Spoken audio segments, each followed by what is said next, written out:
Stay tuned to the Ask Dr. Ross podcast. It's created to give you info to succeed at college.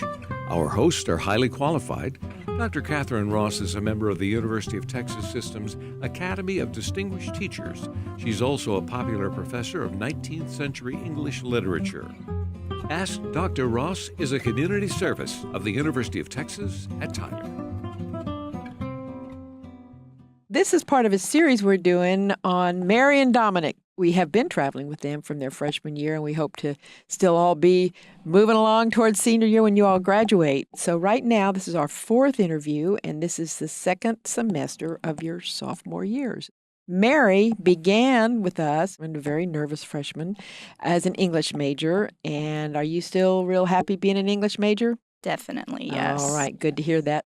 Dominick, you started out wanting to do pre-med, but you changed over to electrical engineering, and you're still happy with that decision? Yes, I think that is the best decision I've made so far. Okay, well, that's good to know. So then there's all sorts of other things, though, we talked about, whether or not you had jobs, whether or not you had local engagements with the university. We know, Mary, for example, that you're part of the Honors College, and we know that Dominick, what's your news about the Honors College? I have joined recently as of fall 25. I'm now part of the Honors College. So you came as a regular old student, and you did so well that you were invited to be into the Honors College, and that's a big honor. Has that changed your life at all compared to your freshman year when you weren't in the college? It has definitely changed quite a bit. Like I've made just even more connections than I would have ever expected to, because the Honors College is so tightly knit. Like they have events throughout the semesters to get us to know each other, and the classes are a lot more smaller and discussion based. So I absolutely have loved the Honors College. And Mary, does that fit with your continuing experience in the Honors College? Yes, the classes that the Honors College provides are definitely discussion-based, and it provides a community that's super tightly knit. You start with people in your freshman year and you see them all the way to graduation. And that's, I feel really unique amongst the college. I think in a big university, that's pretty unique, isn't it? Now, we have a third Honors College person here in Ashley, our producer. Did you want to add anything to that one? I totally agree with what y'all are saying. It's been one of the most fun and one of the most inviting communities, and it is a special experience having the same cohort for several years across several different classes. They've just set it up really well, and I've really, really enjoyed it.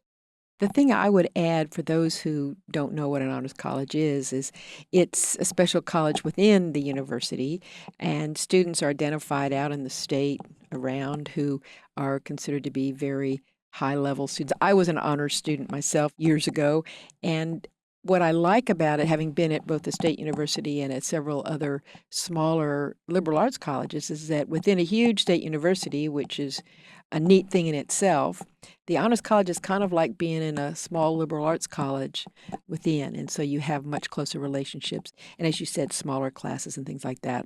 Although a lot of our classes at UT Tyler, even outside of the Honors College, are not that big compared to, 450 students in a lecture in UT Austin and things like that. So let's just do a little catching up. So Mary, are you working? I am an office cashier at one of the grocery stores here in Tyler at Super One Foods. So you've moved up the chain there? Well, I originally was working at a store in my hometown, Brookshire Brothers, and then I was hired on into Super One as an office cashier. So yeah, I moved. And that's the same company, though, right? Isn't Super One is part of Brookshire's?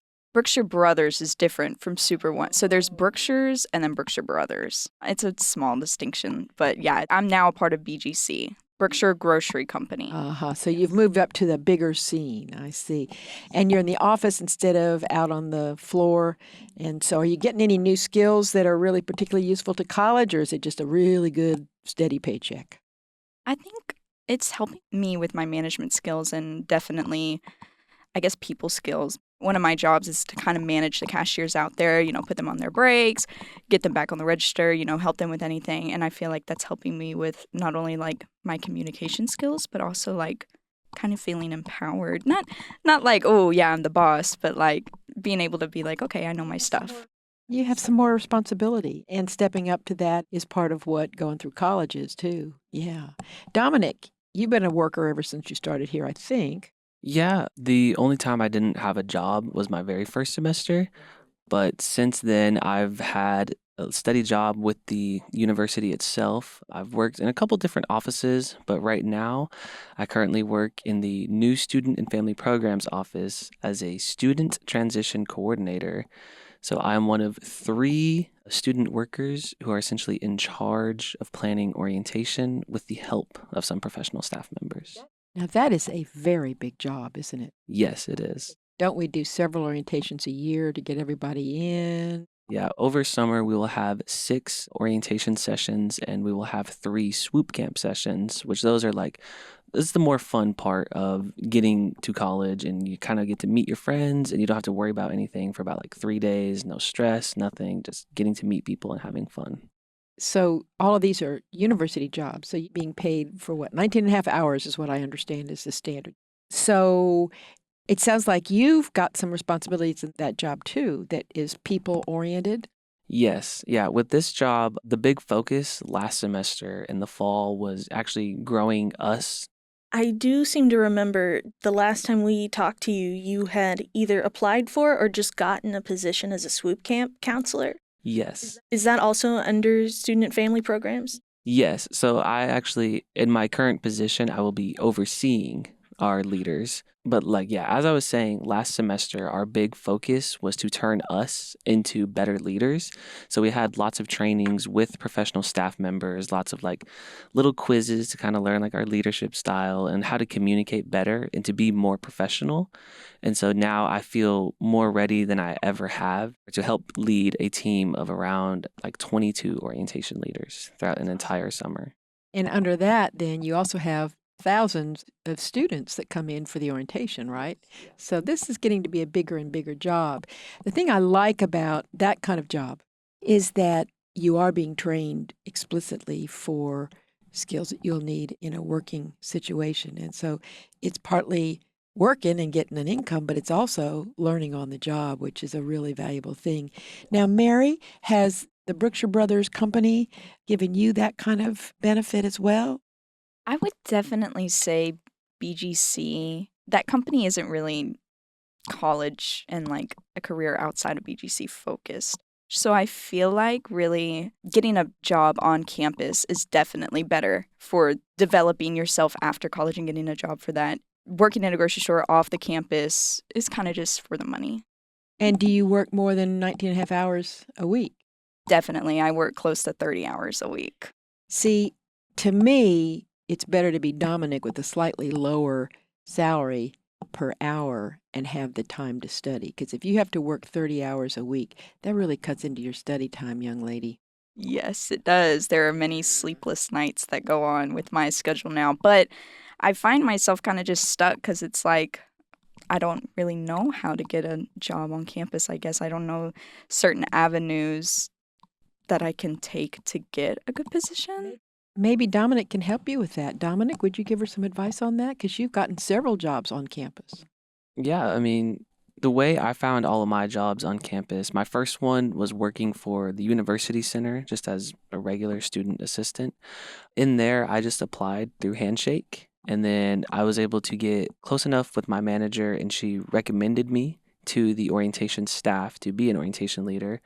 And then through there, they only hire people in my current position who have been orientation leaders. So that was kind of the next step. Well, you've obviously done well so far as a university employee, and so they'll probably want you in some other capacity. Now, Mary, do you know what Handshake is? I think it's the college source or a website that you can go and apply for internships and jobs on campus and stuff like that. Exactly. And I think most universities have something like that because most universities right now are real concerned that all students have the beginnings of professional skills. Now, you didn't get your job with the podcast using Handshake, did you, Ashley? No, it was sort of a similar situation to what Dominick was saying. I started work just as a Patriot ambassador. How'd you get that job? I applied. It was through Handshake. And I was leading tours across campus. It was a very low hours requirement, but it was good training, and I became very good friends with one of my tour guide partners, and it was fun. After that, there was an opening also on Handshake and posted on the flyers on the walls, which is another good place to check, for a position at the digital design studio. That's no longer open, but I worked that position as the design studio assistant. So I also became very good friends with my manager. We had a blast working together, and that was graphic design help, putting together a brand kit for their social media, that kind of thing. And she was Michaela Murphy. She was the former co-host. So be thinking about those things, Mary, because I know once you have a job, you kind of want to hold on to it as a sure thing, but you might be looking. So let's talk a little bit about how classes are going. Mary, if I remember right, when you first got here, you were terrified of your professors, you were afraid you weren't smart enough, and all of those things. And then the second or third time we talked to you, you were starting to feel a little more secure. I know you've always felt, almost from the very beginning, that English was the right choice for you. So can you kind of give us a little bit of a read on your temperature as an English major and how your anxiety levels and competency levels and confidence are coming? I think they've definitely improved, definitely since the first episode we did. I feel like, of course, throughout the classes that I've already taken, I've gained knowledge that has helped me in other classes. So I feel when I walk into the classroom, I'm like, I know some stuff, like I can apply things to this classroom that are not only going to help me, but also everyone else. What you just said is really important. When you're a good student and when you add and are engaged in class, it is good for the other classmates, and it makes it a richer classroom. And I think a lot of times students don't realize how much of an impact their own private, individual student self can make on their classmates in a classroom and on the professor.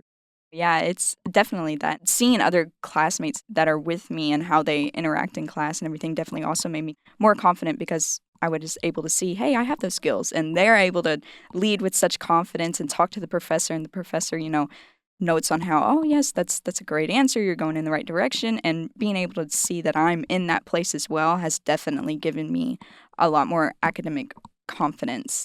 Is that because you're starting to already be in upper division courses? I think that has to do with it, yeah, and kind of like finding myself amongst the whole department, because when you first, especially in a major like English, there's a lot of doubts with that choice, like, oh, what are you going to do with that? And, and being able to not only thrive in these classes, but also see avenues where I could take this degree and I can apply it to real world situations after college, it's definitely given me much more confidence with it. All righty. We'll come back to some things. I want to ask some more about your English department experience. But let's go over to you, Dominick. How is electrical engineering faring for you?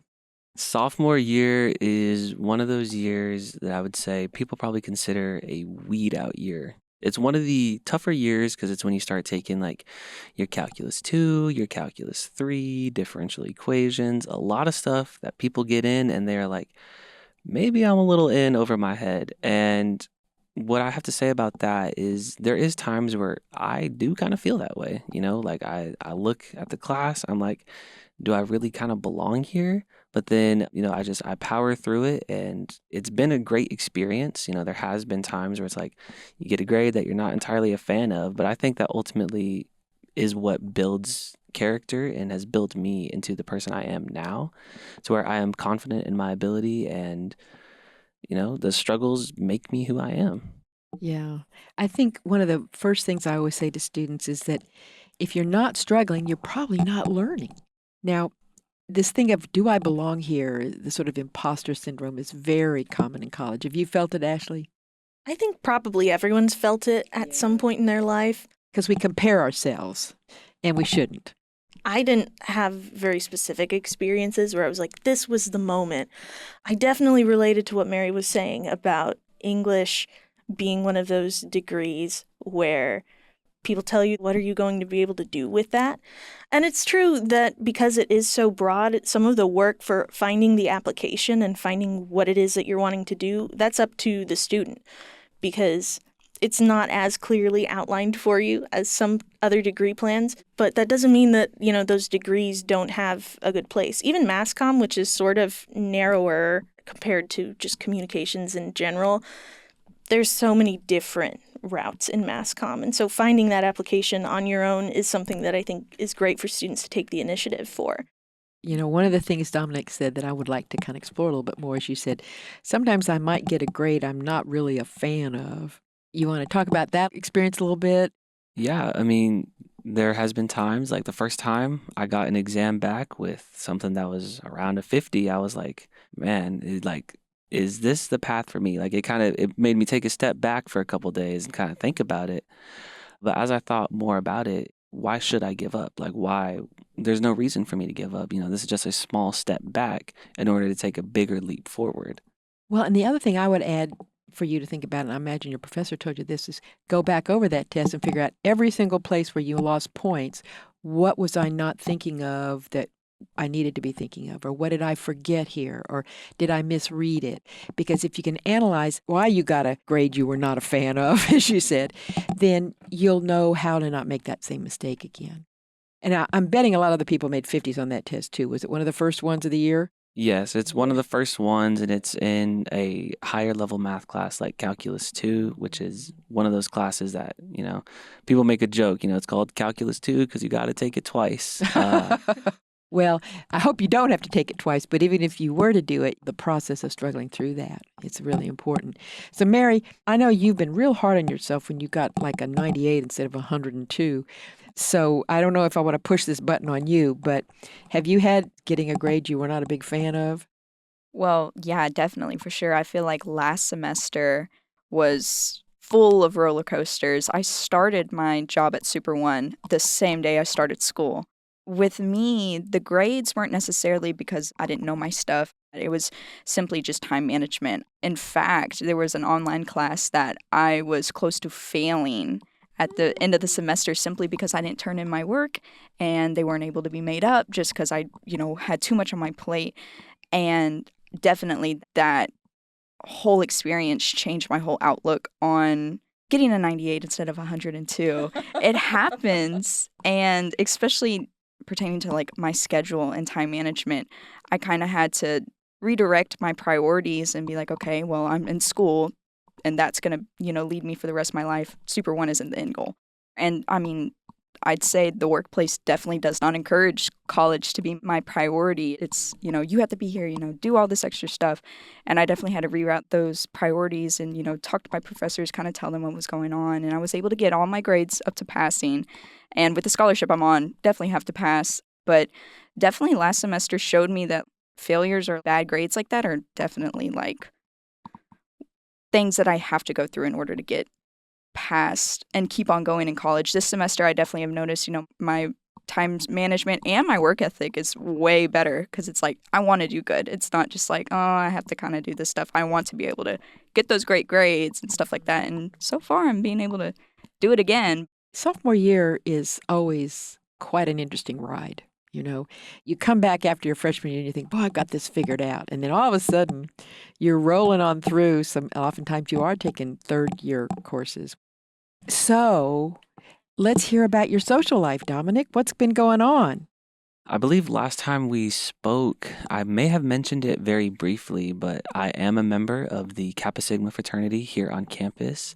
So that right there has really just skyrocketed my social life in general because I was immediately connected with the brotherhood that is here on campus, but also there's people nationally that I can talk to. And the thing that we have in common is that we are in the same fraternity. Like we do the same things, we practice the same things. The big part that we all do the exact same is our ritual, which is something that we cannot share with the public.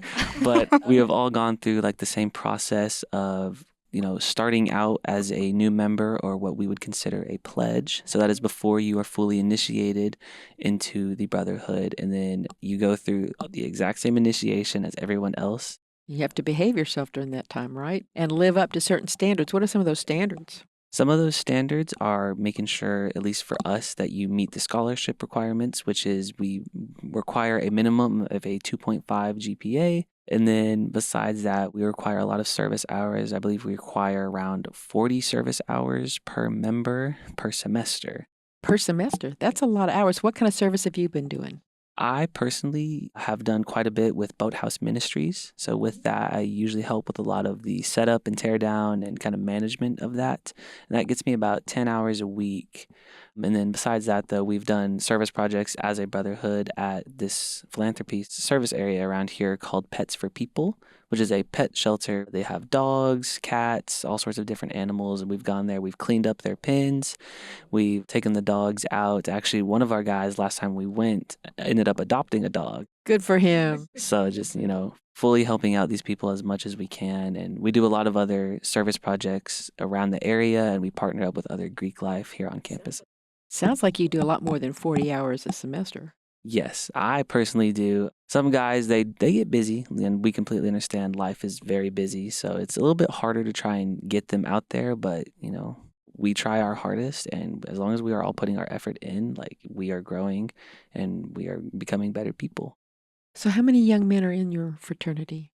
Right now, we have 33 initiates. And then just recently, we have added 8 pledges.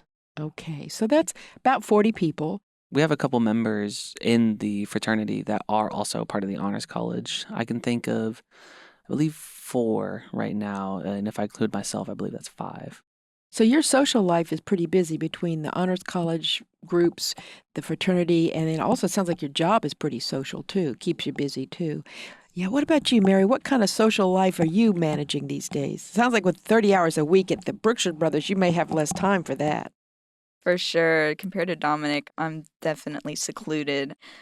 When I'm at work, of course I interact with customers and my employees, but it's the same people, and it's very superficial work relationships. I do have the Honors College.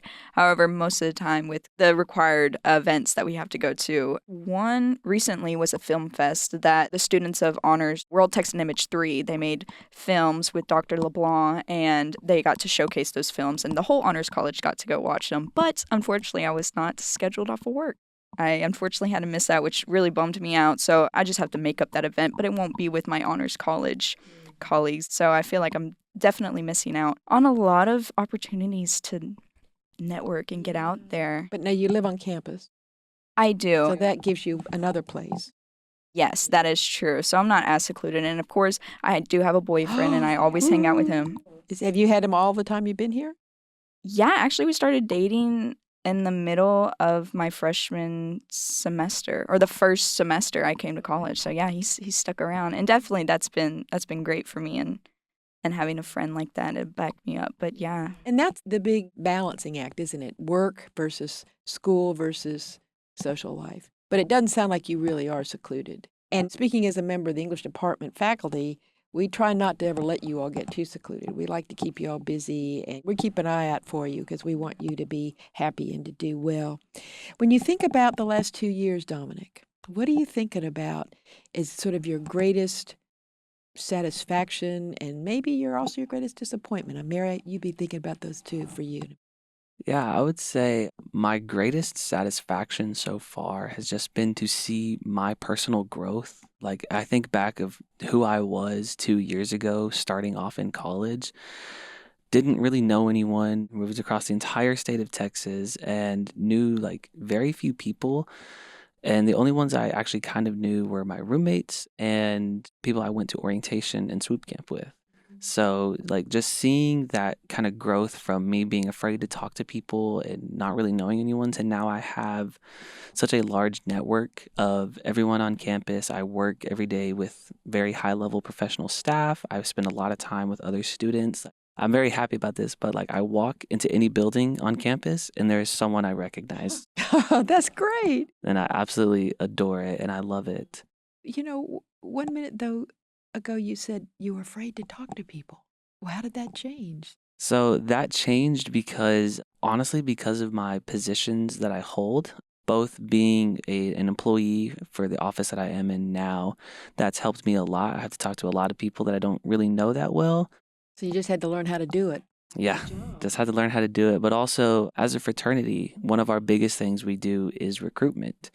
So with that, I talk to a lot of people who are either iffy about joining or people I just want to get to know. And I don't even think about bringing up joining until later on. But just getting to know people and kind of like be friends with people is something that I've figured out. And I absolutely love talking to people, hearing their stories. So yeah, it's one of my favorite things. I'll bet you when you were going through the pledging and the recruiting for the fraternity, you saw examples of young men who were doing it pretty well too, weren't you? Plus your employers. I think that a lot of the faculty and staff that work with our student workers are pretty good at helping you see that. Hold on to your disappointment for a minute. Let's hear, Mary, what is your accomplishment you're proudest of so far? I feel like definitely it would come from this year. I feel like me springing back from almost failing most of my classes from last semester. In fact, this semester I'm taking Dr. Strong. He's the one of the scary teachers here. Yes, and I had a lot of scary messages before taking this class. And with that, I was kind of nervous about, we just had our first homework assignment, and I was kind of nervous about what I was going to get, but I got a perfect score first try.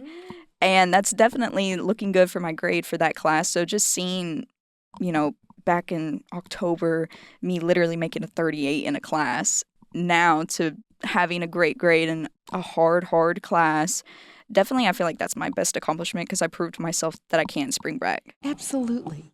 I think the first, especially for a good student, and all of you all are, the first time you don't do well, it's earth-shaking, because you are really used to being on the top of the game, and you can never really finally be there because there's always a harder game. There's always a new game, or someone shows up who's maybe a little bit better than you. And so I'm glad to hear you say that, Mary, because that was my biggest concern as your professor and as just a person who knew you, is that I want you to be sure to know that you can roll back just fine. So now we'll go to the down for a minute. Did you have anything that disappointed you that or maybe you're still working on, right, Dominic? Because I think it's important for people to know this is a real experience. It's not all perfect. Yeah. I mean, and this is something that I'm fairly open about now because, it does happen. But last semester, I did end up failing a class, just barely. And so the disappointment that came with that, it set me back for a while. There was like a good 4 days where I was just kind of like, wow, there's no way that this is a reality. I'm having to kind of slow down everything else and retake a class. And so it's a hard thing to do, but especially in engineering, I guess a way to kind of make it sound not so terrible is it's a fairly common thing that happens. And I've come to terms with it, and I'll never be happy about it happening, but I've come to terms with it. And, ultimately it is growing me as a person. And I, just got to power through, persevere, really never give up. Yeah. And honestly, I'm really pleased to hear you say that because as a professor, I can't tell you how many students like you, talented, hardworking, who landed on their knees and were wondering if they could get it back up. And you almost always can. And thanks for being honest enough about admitting that, because I think there are a lot of people out there listening who might be really happy to know that even the famous Dominic has been down once or twice. What about you, Mary? Are you going to rehearse the same thing you just talked about, or do you have something else? Well, yeah, it kind of goes hand in hand. A part of me almost failing some of my classes last semester was I skipped a lot of classes last semester. And something I never thought I would say and admit to. But yes, there was a lot of classes that I didn't go to, not because I couldn't, because at the time it felt easier just to skip it. And that's definitely one of the biggest disappointments I have in myself because it was only me. I had the day off, wanted to just take it out. And a lot of what I struggled with towards the end of last semester with my grades came from simply skipping and just seeing the easy way out, not having to go to class. I'll do it next lecture. This one doesn't matter. But that's definitely something I'm still very disappointed in myself. And moving forward, I avoid. Yeah. I'm glad to hear you say that you aren't going to do it anymore. It is also a very common sophomore behavior, alas, and one that should be avoided. So what are you looking forward to now, Dominic? There's actually quite a bit I'm looking forward to, both at the end of this semester, over summer, and beyond. The rest of this semester, I have a pretty cool conference that I'm getting to go to. It is called the Gulf of America Conclave for the fraternity. So it's going to be a big meeting of everyone kind of in the southeast area of the United States. All the chapters are invited to go to this big conclave. It's going to be a big networking event. You get to learn a lot about leadership. But then also this summer, I just look forward to kind of having more of a leadership position over orientation. So last summer, I was kind of the face of orientation. I was the one that the students interacted with all the time, and they saw me. I was one of the ones that they remembered specifically. This time, I'll be playing more of a in the background, but still very important. So that's something else I'm also looking very forward to. How about you, Miss Mary? What are you looking forward to? I think I'm looking forward to the avenues I get to take as progressing through this year, because technically I am a junior. I graduate next spring, and, from the get-go, I wanted to be an English professor, and just being able to see myself get closer to that goal, getting to grad school, getting to the end point, I feel like I'm just looking forward for that. I'm looking forward to now go on Handshake and see what jobs, what internships I can probably get. I worked more hours last semester. I had to cut back, but definitely being able to now know those avenues and know that it's accessible to me, I'm looking forward to that. Well, you will have to calculate if you can handle making not quite as much money. But honestly, running the risk of failing or, you don't want to get a reputation, by the way, as a person who's a slacker who doesn't think they have to come to class. And a lot of times really smart honors kids kind of get that reputation, Oh, they think they're so smart, they can pass everything with not even showing up. And showing up is 90% of the job in college a lot of times. So, Ashley, what are we forgetting about? Maybe advice. Like, what advice would you give to somebody? Maybe a rising freshman who's going into the sophomore year. And I feel like this is like a common piece of advice I give, but it's like kind of know and be gentle with yourself that like there are going to be times where it's like, oh, I have to skip, like I cannot get up, or I overslept my alarm, and hearing, advice from you, Dr. Ross, that, hey, skipping class is going to make your reputation look bad. Don't do it. Don't be a slacker. But just knowing like, hey, sometimes that stuff happens. You can spring back. I feel like that'd be my biggest advice, and just know that it's going to be rough. It's going to be a lot different from freshman year, and there's more experiences to learn within the sophomore year. Dominic, you got some advice for the rising freshman? I would definitely tell them, like, the experience between freshman and sophomore year is completely different. I would tell them because, after freshman year, like kind of like you hinted at earlier, like I really thought I had this whole college thing figured out. I was like, oh, this is easy. I know exactly what I'm doing. This is going to be nothing. Well, suddenly everything comes around. I have a little bit more of a social life. So maybe falls on me, but maybe I didn't prioritize school as much. But I would say like the classes, they get harder. This is typically where, depending on the programs, like I said earlier, in quote unquote weed out classes, where they will try their hardest to get you, out of certain professions, because, that's just what the classes are designed to do. They're designed to, quote unquote, get rid of the people who aren't qualified to be there. And, it's a hard thing to do, but if you just, remember like why you're here and focus on your academics, like you will be just fine, and you will have a great time, and you'll have a better social life.